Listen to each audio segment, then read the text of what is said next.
Ok les frères, trade recap du 17 janvier. Aujourd'hui j'ai pris 1,7, j'ai fait moins 400. D'habitude je trade avec 0,5%, mais aujourd'hui j'ai un peu augmenté mon risque parce que franchement c'était une belle entrée. Et je me suis quand même fait SL, donc je vais vous montrer pourquoi je me suis SL. Mais déjà aujourd'hui on n'avait aucune news en gros importante. Ce qu'on peut noter c'est que on avait pendant la saison de Londres on a énormément monté.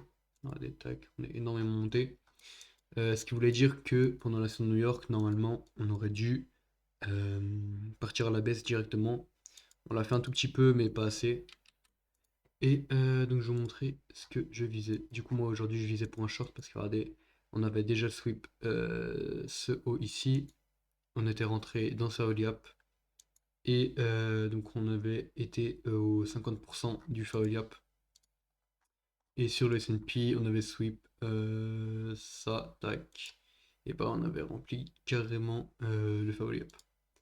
Et du coup moi j'ai tradé sur le Nasdaq. Donc à l'ouverture du marché, qu'est-ce qu'on a fait? On est directement allé au 50% du favori up. Ça commence en 1 minute. D'ailleurs, en 5 minutes on avait break la structure et on avait créé un favori up. Donc moi idéalement ce que je voulais ce serait que le prix il remonte dans ces favori up là. Il l'a jamais fait. Mais par contre, regardez, il a sweep une liquidité juste là. Et le prix a fait. Je sais plus où c'est. Attendez. Tac, c'est là. Non, c'est là que j'ai pris un trade. Tac, en gros, j'ai pris le trade juste là. Je me suis trompé. Tac. Donc, on a commencé à consolider après avoir pris ce lot juste là. Et je me suis dit, ok, si on inverse le Fair Gap, plus on a une petite liquidity sweep, plus on fait une break of structure, je peux rentrer. Donc, qu'est-ce qu'on a fait? On a fait le Fair Gap juste là. On l'a inversé sur cette candle. Sur la même candle, on a break la structure. Et on avait sweep la liquidité, juste celle-là, là, une toute petite liquidité. Donc, qu'est-ce que j'ai fait? Je suis rentré en position, juste comme ça, tac. J'avais mis mon stop juste là, hop là. Et mon TP, c'était un order block, donc en 1 heure. En gros, cet order block là, c'était mon premier TP. Et mon deuxième TP, c'était le bas de la session de Londres. En gros, tac, comme ça. Ce qui me faisait un risk reward de 3,34. Et en vrai, franchement, c'est une bonne exécution. Mais le price action n'a pas joué en ma faveur, je ne vais pas regarder. On a en fait toutes ces journées-là, allez, on a joué en gros dans cette range-là, quoi. On a fait, ouais, pendant. Ouais, ça fait 4 heures qu'on est dans cette range-là, quoi. En gros, c'était pas un très bon price action, je vous mens pas. C'est pas grave si je me suis pris une loss, en vrai, c'est pas bien grave. Mais en gros, cette semaine, malgré que j'ai pris 2 wins et, euh, et qu'une seule lose, en fait, j'aurais pu prendre beaucoup plus d'argent. Genre, vraiment, j'aurais pu vraiment, vraiment, vraiment péter tous les compteurs. C'est juste, en fait, je me suis niqué. Je me suis auto-niqué. Tout simplement parce qu'il y aura des. Tac, on va aller là. Et on va voir ça. Tac, donc lundi, c'était bien. Franchement, j'ai fait un petit profit. Un bon trade quand même. Mardi, qu'est-ce que j'ai fait? J'ai pris un trade. Le trade était parfait, mais il est remonté. Et j'ai pris mes bénéfices alors que je devais pas les prendre. Et si je les aurais pas pris, eh ben j'aurais fait 400 euros.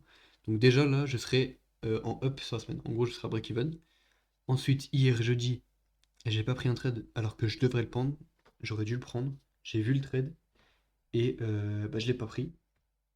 Alors que si je l'aurais pris, bah pareil, j'aurais fait environ 400 à 500 euros. Et aujourd'hui, bah écoutez, en vrai, ça aurait été une lose, ça aurait été forcément une lose que j'aurais forcément pris ce setup. Mais voilà, je me suis auto-niqué cette semaine. J'aurais dû trader mieux. J'aurais dû rentrer en position quand il fallait rentrer en position. J'aurais pas dû move mon break-even.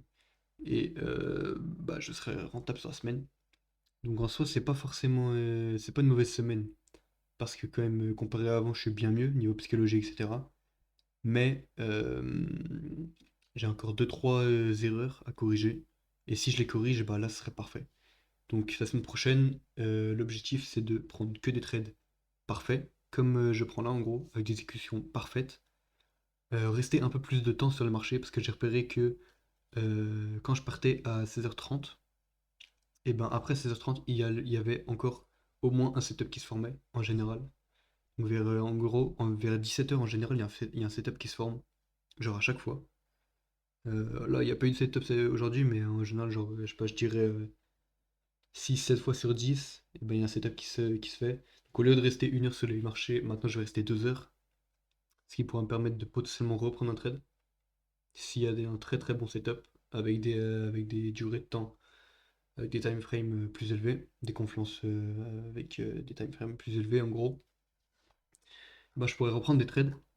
Et en gros sur la semaine, voilà, je suis à moins 116, donc en gros c'est une semaine en loose, mais c'est pas une très très grosse loose. Mais en gros, on va calculer ensemble, je prends ma calculette, tac. En gros, lundi j'ai fait 200, tac. Mardi j'aurais pu faire 400.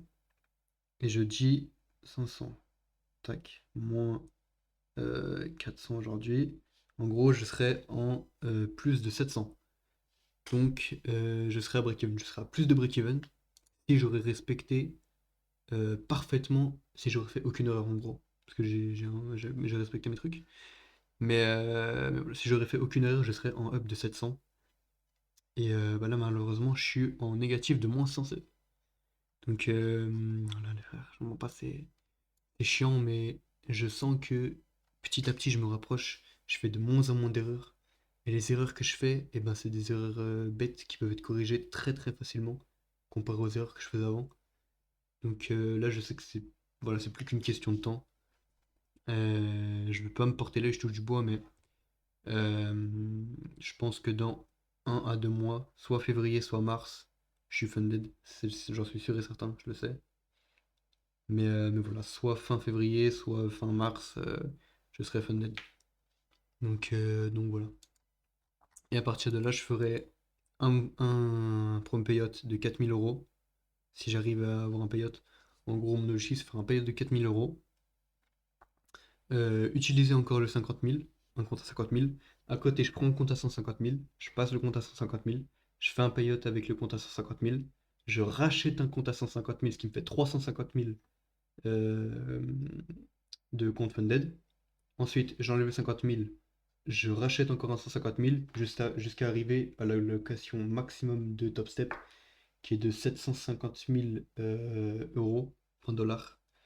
Tout combiné, donc en gros, si j'arrive à ce point-là cette année, si je fais juste un trade à 1%, les frères, c'est 7 500 balles. Donc ça, c'est mon objectif de cette année. Et voilà, c'est tout. C'est mon seul objectif cette année, c'est que le 31 décembre 2025, je sois financé à hauteur de 750 000 euros, enfin dollars, en funded. Donc voilà les frères, c'était tout ce que j'avais à dire aujourd'hui. On se retrouve lundi prochain. Non, pas lundi prochain parce que c'est férié. Et en plus, il y a Trump qui arrive. Donc mardi, je pense que mon billet, il est obvious, il est haussier. Vu qu'il y a Trump au pouvoir. Et voilà, donc du coup, on se retrouve mardi. J'aurai 4 jours pour trade. 4 jours pour enculer les marchés. Et, euh, et voilà les frères. Je vous dis à mardi. Et voilà, abonnez-vous, mettez des likes et voilà les frères.